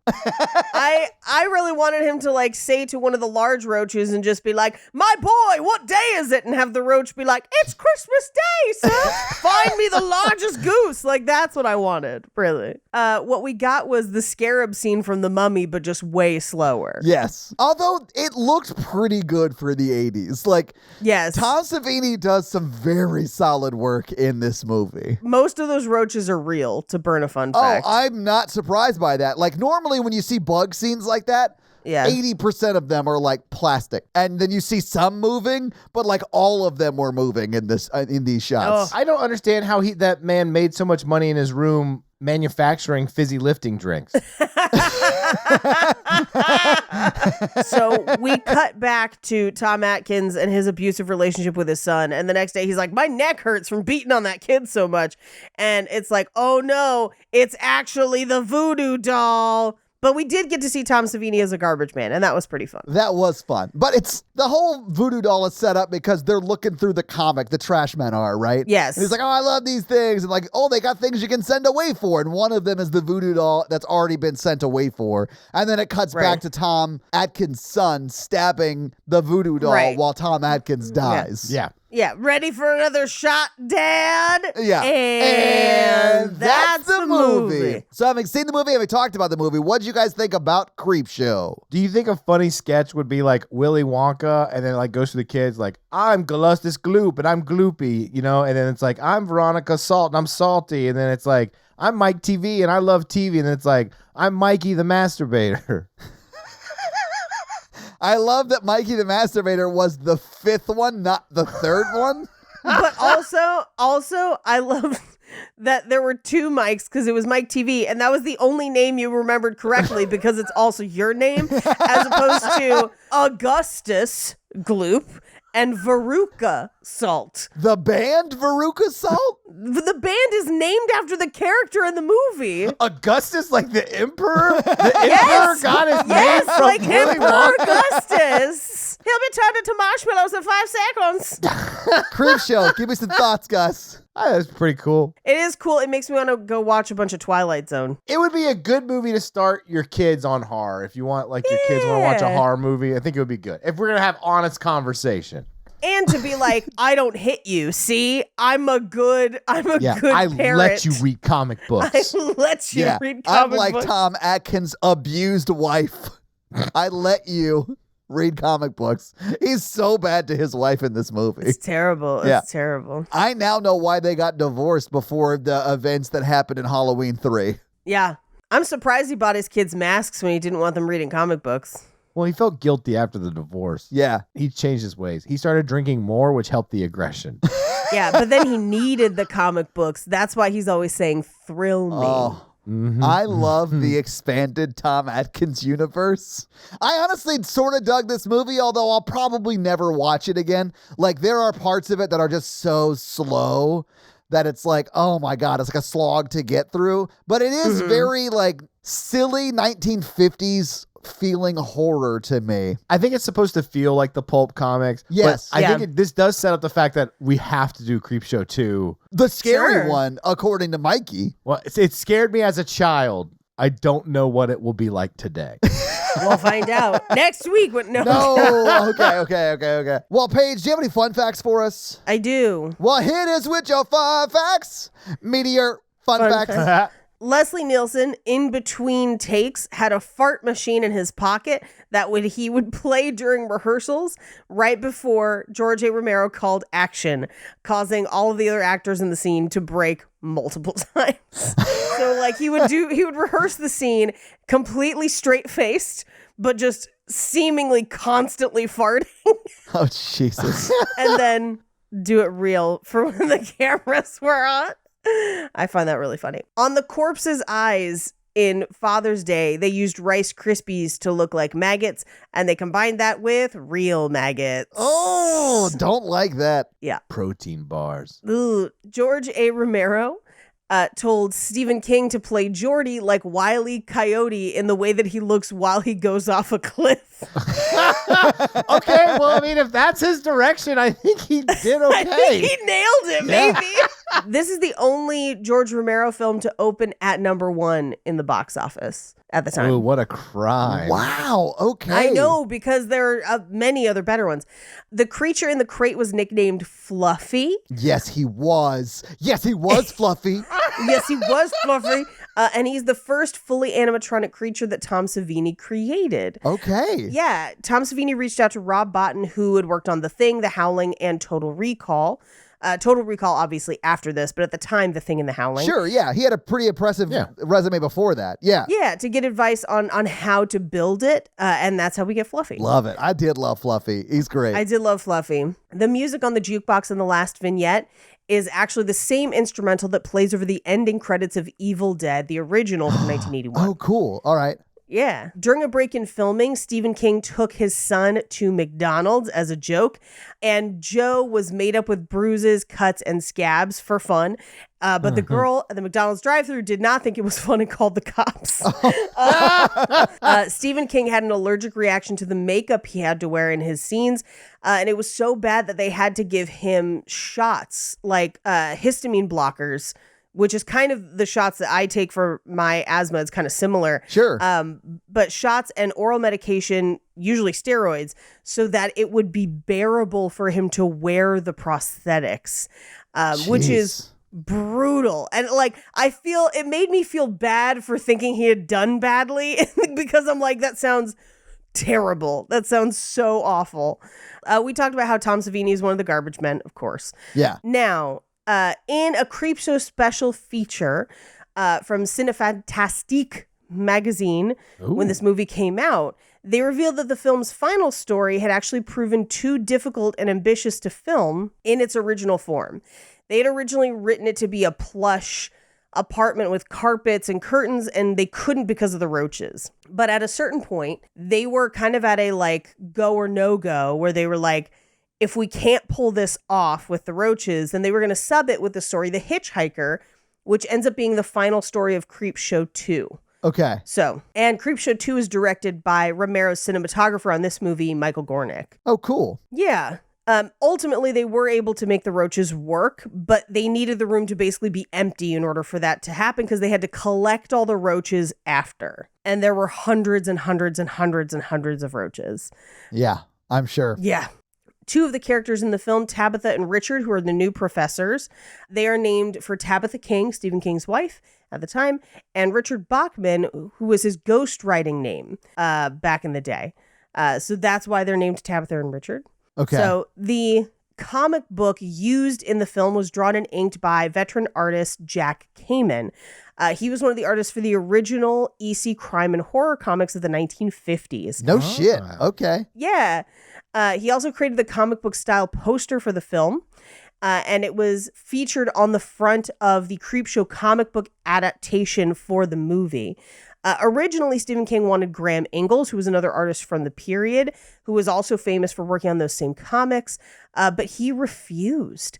Ultimately, the head of EC Comics, William Gaines, suggested Jack Kamen do it instead, and Kamen accepted. And I think the movie is better for it because it looks amazing. Yeah, I think it does. Yeah. I really like that stuff in this movie. Yeah. Stephen King and George Romero are good friends, and they had always wanted to work together, so this is their first time. If you'll remember from Maximum Overdrive, Romero steps in to direct a huge section of Maximum Overdrive while Stephen King is in rehab. So this is a relationship that kind of occurs throughout the 80s. Yeah. Now, in Irish, the word for whiskey is water of life, and potentially this is a nod to... In the movie, the whiskey waking the guy up is a nod to James Joyce's book, Finnegan's Wake. In the book, a builder falls from a ladder and breaks his skull, but is revived when someone spills whiskey on his corpse at the wake.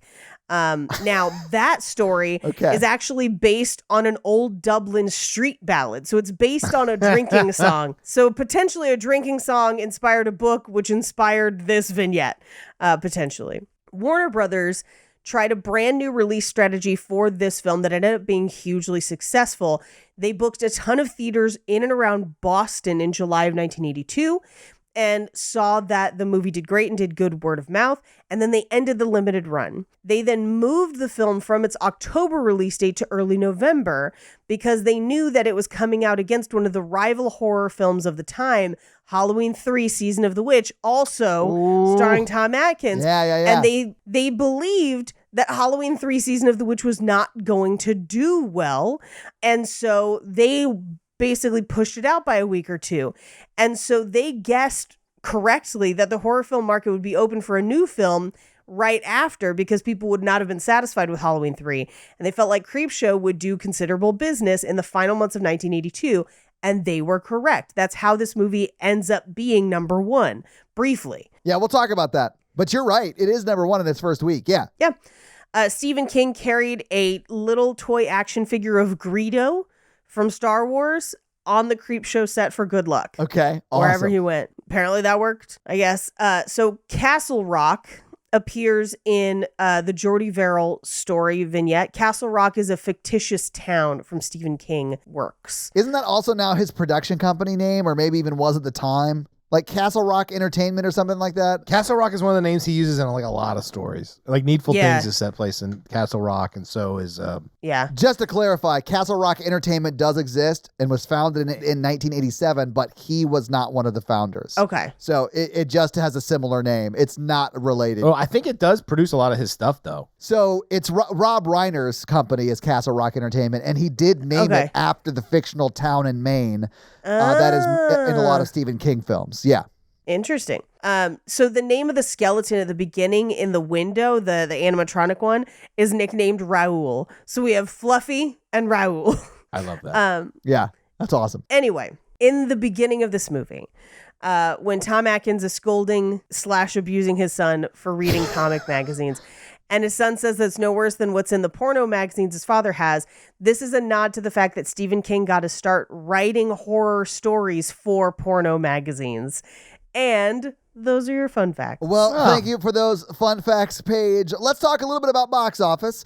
So what do you think the production budget was for Creepshow in 1982? $7 million. Okay. Paige, do you know, or I don't know. I'm gonna go a little higher and say 10 million just based on who's in it. okay, yeah. So it actually is closer to Mikey, but they're very good guesses. It was $8 million. And if you adjust that from inflation from 82 to today, that $8 million would be roughly $25.1 million today. Now, this movie did premiere on November 12th, 1982, and as Paige said, it was number one in theaters that week. It beat First Blood. That was number two in the theater that week. That had been out for 4 weeks. Number 3 was E.T., the extraterrestrial. That had been out for 23 weeks. Officer and a Gentleman was number 4. That had been out for 16 weeks. And a movie I don't know called The Missionary was number 5. And that had only been out 2 weeks. But what do you think Creepshow made in its opening weekend? $5 million. I'm gonna say 8 million. Okay, so the number that I have is $5.8 million in its Okay. opening weekend. Yeah, so it did really well. It didn't make its budget back in its opening weekend, but it eventually did. We'll get there. In its second week, it was number 3 at the box office. In its third week and fourth week, it was 5th at the box office. And then it slowly trickled out of the box office. But it was in theaters from November 12th to December 24th, 82. So it was in for almost 2 months, it looks like. So what do you think it brought in? And I'll say it's worldwide because it did not get an international release. What do you think it brought in while it was in theaters? 33? I'm gonna say 21. Paige, you are way closer. It was $20.0 million. So $20 million. If you adjust that for inflation, that would be $62.9 million today. But on an $8 million budget, it made 20. So it made plenty of money in theaters. And then, of course, I'm sure it sold on VHS and then DVD and then streaming. And so it's made money over the years for sure. I mean, they made a sequel shortly after this one. So, but that is your box office. So, Mikey, do you want to hit him with that scary scale? Yeah, our scary scale is a scale 1 to 10 of how scary we found the film. Our 1 example is Ghostbusters, and our 10 example is Texas Chainsaw Massacre. I think I know what everybody's going to say. You should. Paige? That's a 1. That's a 1 for me. It is a 1 for me as well, my friend. A 1 for me as well, and that's the scary scale. Yes, it is. So this week, we watched Creepshow. What are you all making us watch next week? So at the end of last week's episode, we announced that we had a very special guest and they picked a movie, and it was going to be It Comes at Night, but because that special guest had to reschedule when we record that episode, we're going to go ahead and do another movie we picked to do this month, and that movie is the original Pet Sematary. So your homework for next week is to watch the original Pet Sematary and then just check back next week for that very special, although Mikey-less, because he'll be on vacation, episode. So, Mikey, do you have a review for us to read? There's so many new ones. Well, pick one of the new ones, Mikey. All right, I'm going to do Husker for Life 109. Husker for Life 109. Love it. They say, I love this show. I've been listening to this podcast every day for the past 2 months, and I'm almost caught up. Jeez. That's a really lot sweet. of episodes to get through. That's amazing. Thank you. That's awesome. Glad you like it. I love the dynamic of all the hosts and the guests that come on the show. Yay. My favorite sentence of this review. I would have never watched House 2 if not for this podcast. You're welcome. Yeah. This has quickly become my favorite podcast along Double Toasted. P.S. I love sliders too, Todd. Todd, he uses an S. Todd loves slider. 1. Oh, wait. There's not a food? There's not a food? This is like the show slider? I think it's sliders. Yeah. Yeah, it's I mean, the I do show. like little burgers too, but I thought they were talking about Sliders, the show. I mix them up sometimes. Honestly, Mikey, we should get together and watch Sliders while eating sliders. I don't know if that show holds up. Anyway, 5 stars. It doesn't. Husker for Life, thank you so much for that awesome 5-star review. And if you want to have Mikey read your 5-star review, leave us a 5-star review. So, guys, if you like this show but want to hear this power throuple on another movie review show about romance and romantic comedies, check out Romancing the Pod, where Mikey, Paige, and I break down and make fun of romantic movies. It's a lot of fun, guys. Check it out. If you want to follow us on social, please do. We are at Horror Virgin or online at horrorvirgin.com. If you want to follow us all individually, you can do that as well. Paige is at Paige Wesley on Twitter or Rampage Wesley everywhere else, including TikTok. Mikey is at mrandolph24 and I am at Todd J. Awesome. If you like the show so much and you want to help financially support it, please do by going to patreon.com/horrorvirgin, where you can get a lot of great levels and a lot of great stuff like bonus episodes, director's cut episodes where they're a little bit longer and you get them actually a day earlier than the regular feed drop. We do a lot of great things like listener requests and stuff like that. So guys, check out the Patreon and help support the show. If you want to financially support me, but not Todd, just look me up on Venmo. If you can't financially support the show, that's understandable. That's fine. But if you want to hang out with us on the daily, join the Facebook group at facebook.com/group/horrorvirgin. We also link it like once a week. So just find it there and join the awesome Facebook group. Literally, we're in there talking every day. It's awesome. And guys, we got a P.O. box. So if you want to send us some love letters or whatever you might send to a P.O. box, it's actually not a P.O. box. It's like a regular street address. It's pretty awesome. It's 6688 Nolensville Road, number 108-34, Brentwood, Tennessee 37027. So send us some stuff. Yeah. And if you want to check out our Twitch stream, we're at twitch.tv/Todd Awesome, where we will be playing horror video games. So if you have always wondered what it would be like to watch me get scared, you can now do that on Twitch while I play these horror games. It's twitch.tv/Todd Awesome, guys. Check it out. It's a lot of fun for you. Not a lot of fun for me. This episode brought to you by Jonathan. Jonathan wants me to make you guys watch some videos, so I'm going to grab a video that he sent me recently, and we will watch that together and discuss. All right, you guys ready? Here it is.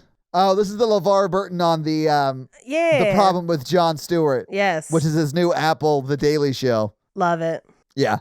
Oh, my God. I love LeVar Burton. Oh, God. Yep. It's like if Reading Rainbow was in Florida currently. Yes. I love that LeVar Burton clearly records these from like just his office and sends them in and they play them. I met him once. Oh, did you? Yeah. He seems like a super nice guy. I don't know if he is, but I went to a Star Trek convention in town. Mikey, that is the most Mikey thing I've ever heard. But he was nice? Yeah. Of course, I've only heard nice things about him. That doesn't surprise me. Well, Jonathan, you are also nice. Thank you for the support and that video. This episode was also brought to you by Tia, and Tia's teenager's been like just driving her crazy. So how is Tia's teenager driving her crazy this week? She keeps pouring whiskey on graves. Quit trying to wake the dead, Tia's teenager. That's irresponsible. We now return you to another episode of The Patreonicals.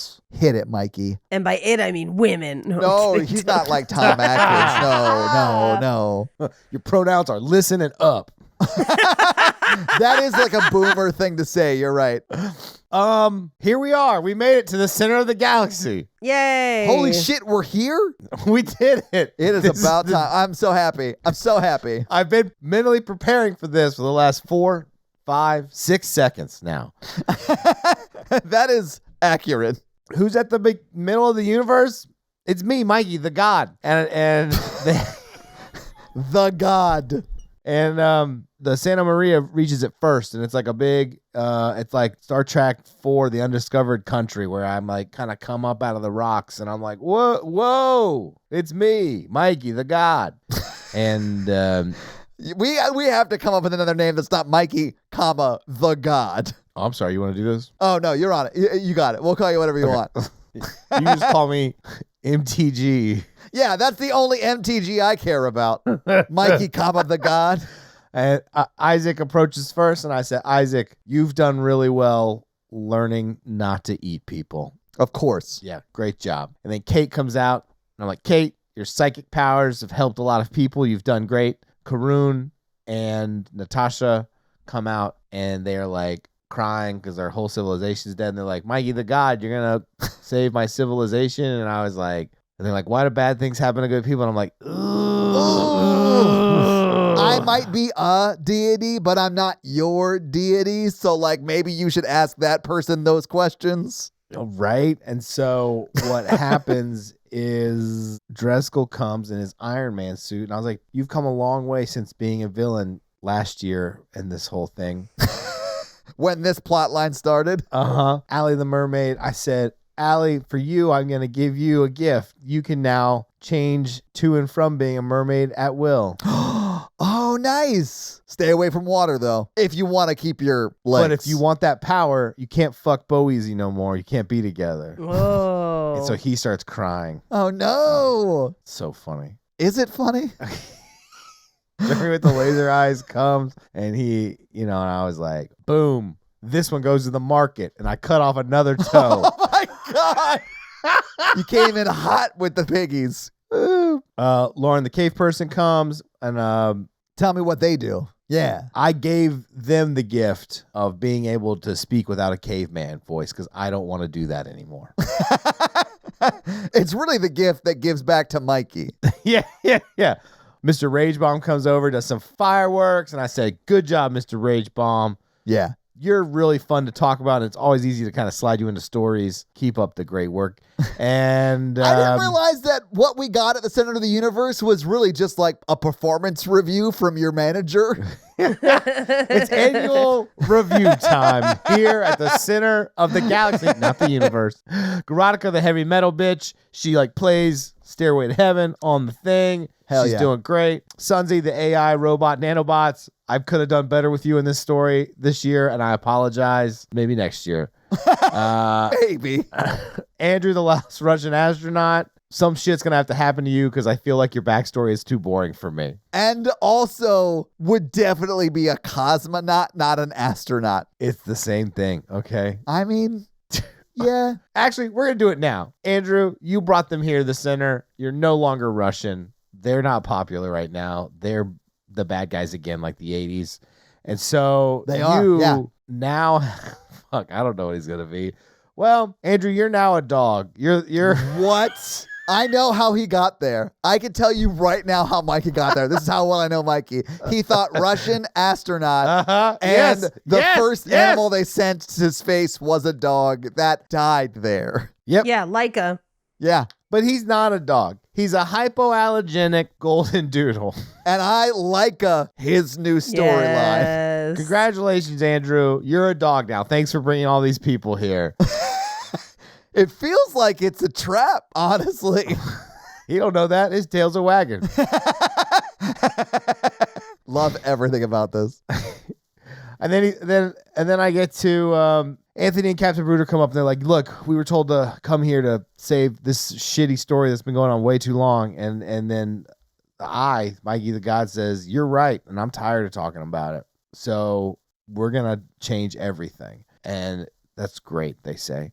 And then, but wait, the Death Star comes and fires all their lasers at me or whatever. And At you, Mikey the God? Mikey the God, and I Nice.